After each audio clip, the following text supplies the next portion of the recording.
지금은 아무도 가보지 못한 인생 100세 시대라고 합니다. 노후가 정말 길어졌습니다. 100세까지, 아니 어쩌면 120세까지 살지도 모르는 세상이 오고 있습니다.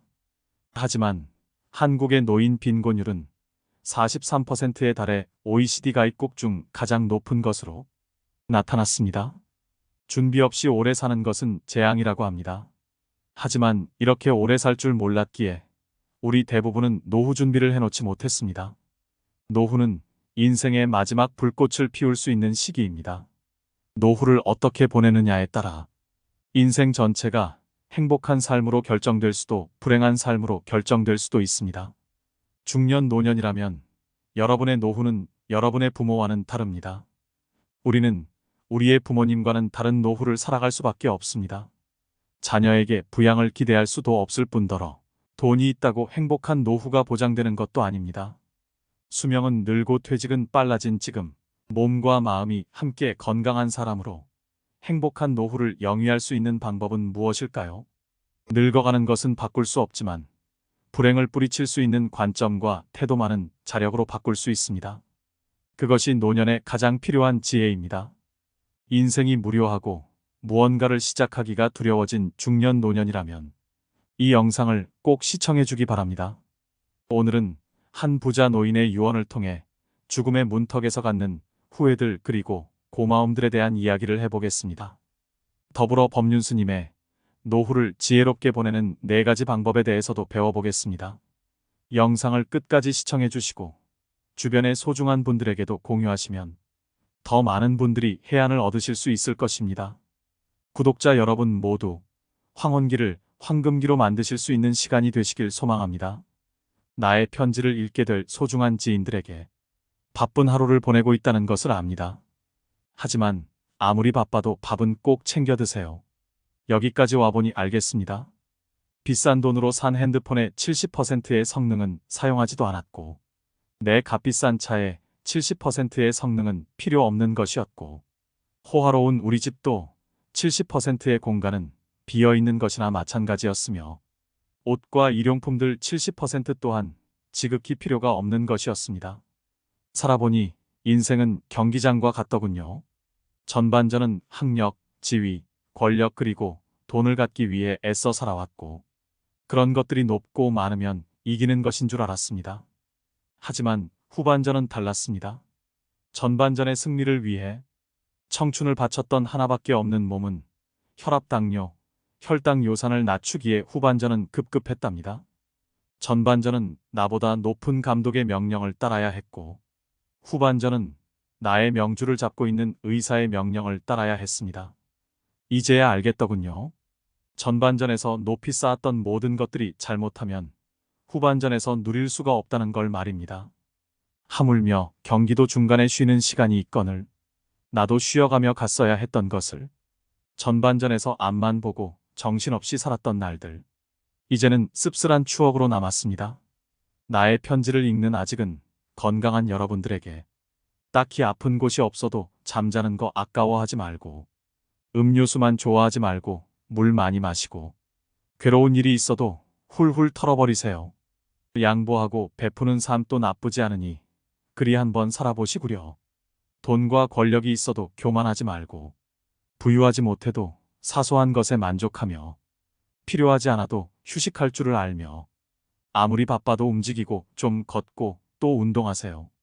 50만 원짜리 옷의 가치는 영수증이 증명해주고 1억 원짜리 자가용은 수표가 증명해주고 20억짜리 집은 집 문서가 증명해주는데 사람 가치는 뭐가 증명해주는지 알고 있으신가? 바로 건강한 몸이라오.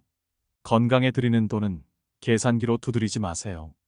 건강할 때 있는 돈은 자산이라고 부르지만 아파서 병원에 누워있으면 그때 가지고 있는 돈은 그저 유산일 뿐이라네. 세상에 당신을 위해 차를 몰아줄 기사는 얼마든지 있고 당신을 위해 돈을 벌어줄 사람도 얼마든지 있습니다. 하지만 당신 몸을 대신해 아파줄 사람은 결코 없답니다. 물건을 잃어버리면 다시 찾거나 사면 그만이지만 영원히 되찾을 수 없는 것은 하나뿐인 생명이라오. 내가 여기까지 와보니 돈이 무슨 소용이 있는가.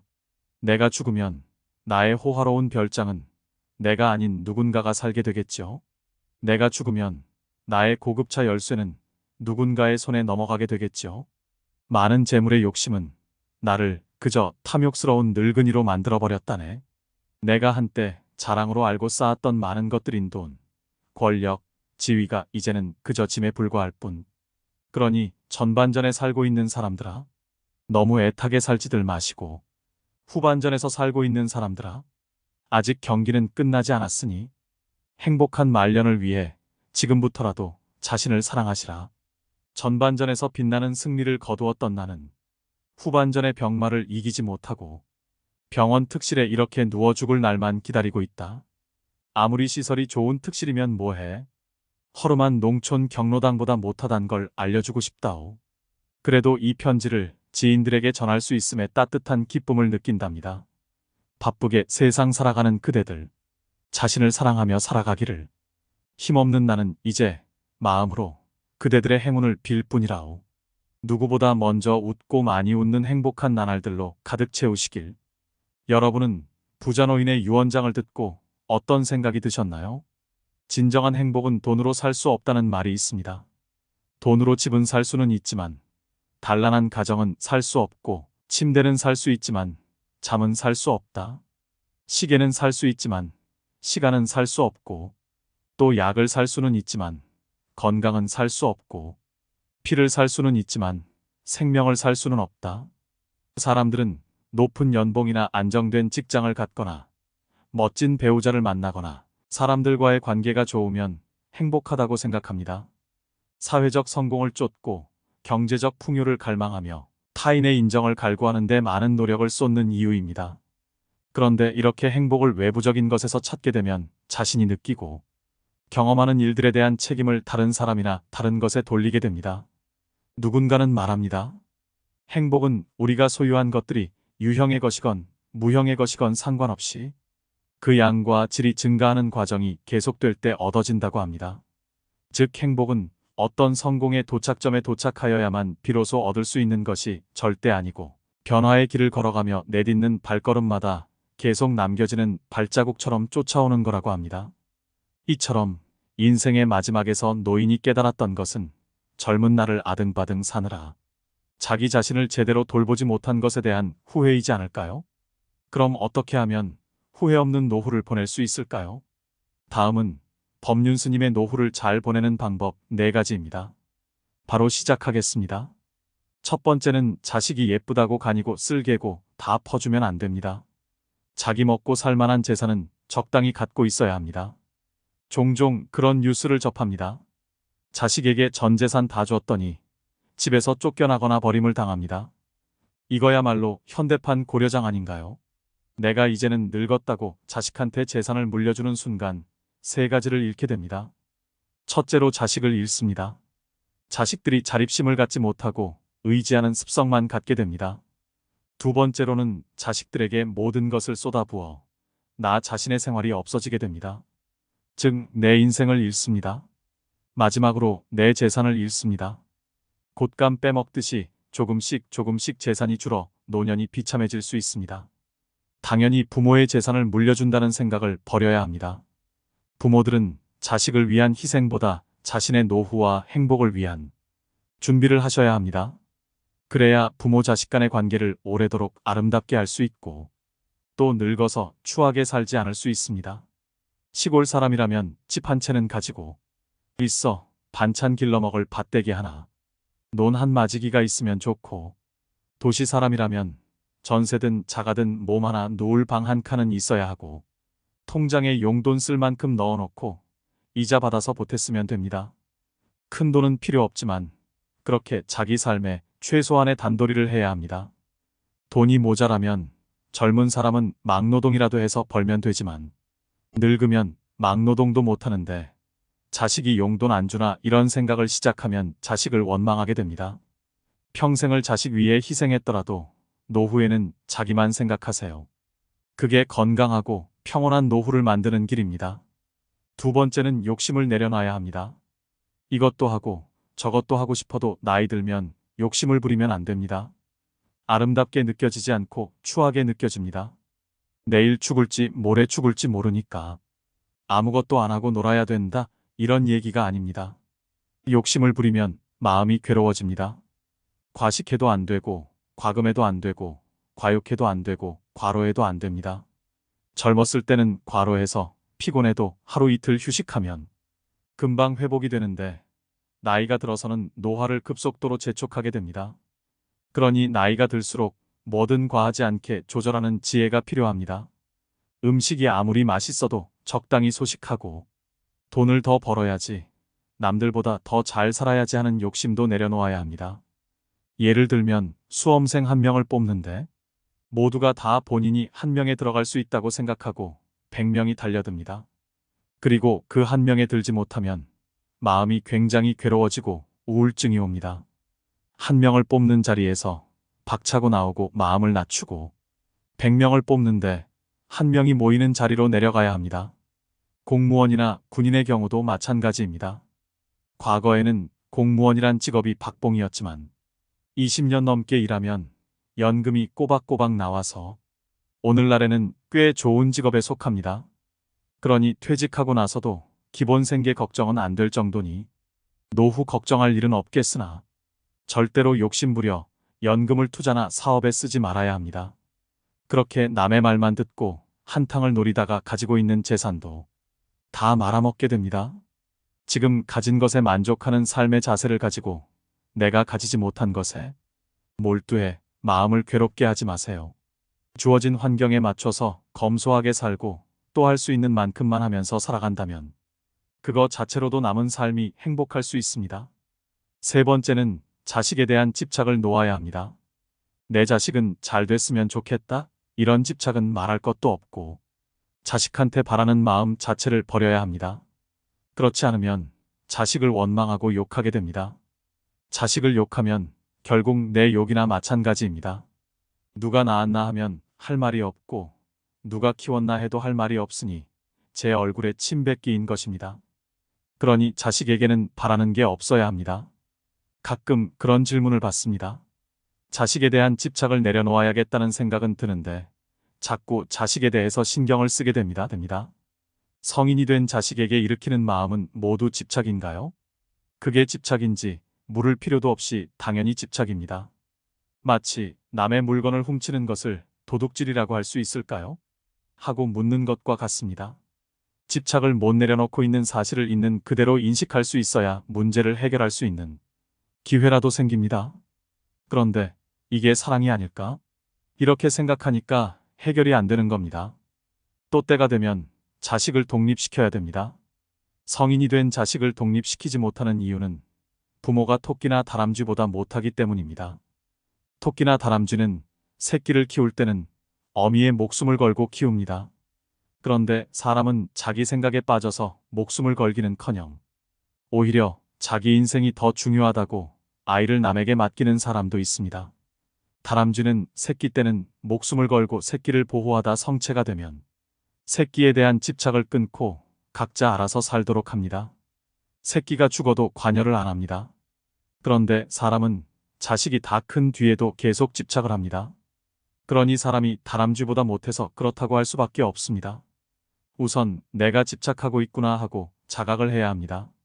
내가 남편보다는 자식을 더 많이 집착하고 있구나 하고 내 상태를 있는 그대로 알아차려야 합니다. 남편은 남의 뱃속에서 낳은 사람이고 자식은 내 뱃속으로 낳아서 어렸을 때부터 내가 키웠기 때문에 집착의 강도가 더욱 강할 수밖에 없습니다. 내가 남편한테 잘한다고 해서 반드시 결과가 좋게 돌아오는 것은 아니지만 그래도 일부분은 돌아올 가능성이 있습니다. 하지만 자식한테는 아무리 잘해도 10%도 돌아올 확률이 안 됩니다. 그런데도 여러분은 집착 때문에 바보 같은 짓을 합니다. 어떻게 하든 괜찮습니다. 남도 돕는데 자식을 돕는 것이 왜 나쁘겠나요? 그러나 자식을 도울 때는 대부분 집착을 하거나 기대를 하기 때문에 반드시 고통이 따릅니다. 그래서 남편 혹은 아내에 대한 배신감보다 자식에 대한 배신감이 더 큽니다. 집착의 강도만큼 고뇌가 생기기 때문입니다. 부처님은 괴로움은 집착 때문에 생긴다고 말씀하셨습니다. 괴로우면 집착을 내려놓으면 되는 것이고 괴롭고 싶으면 집착하면 됩니다. 그러니 자식이 어릴 때는 정성껏 돌보고 성인이 된 후에는 각자의 길을 존중하는 방식으로 지내야 부모도 자식도 평화롭습니다. 여기에 하나를 더 얘기하자면 자식에게든 젊은 사람에게든 이래라 저래라 잔소리를 하지 말아야 합니다. 입에서 간섭이 나오려 해도 연부를 외우며 막아야 합니다. 그러면 자식들이 부모를 더 보살펴 줍니다. 대부분 자식이 부모를 떠나고 잘 안 찾아오는 경우는 부모에게도 원인이 있습니다. 간섭이 많고 잔소리도 많았던 경우가 많습니다. 이것이 부모의 특징이기도 하지만 노인의 특징이기도 합니다. 아무리 자식이라도 자식의 인생에 지나치게 간섭하지 말고 시비분별하지 말라는 것입니다.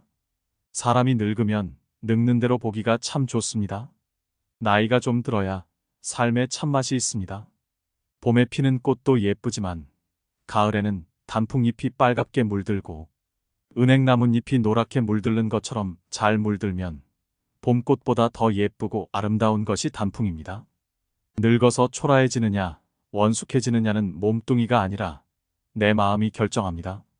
입에서 나오는 한마디가 내가 살아온 인생의 많은 경험에서 우러나오기 때문에 젊은 애들이 조잘대며 영양가 없이 하는 말보다 들을 만하고 스님도 똑같은 법문을 해도 20대 30대에는 별로 설득력이 없었으나 이제는 영감이 다 돼서 얘기하니 구수하게 들립니다.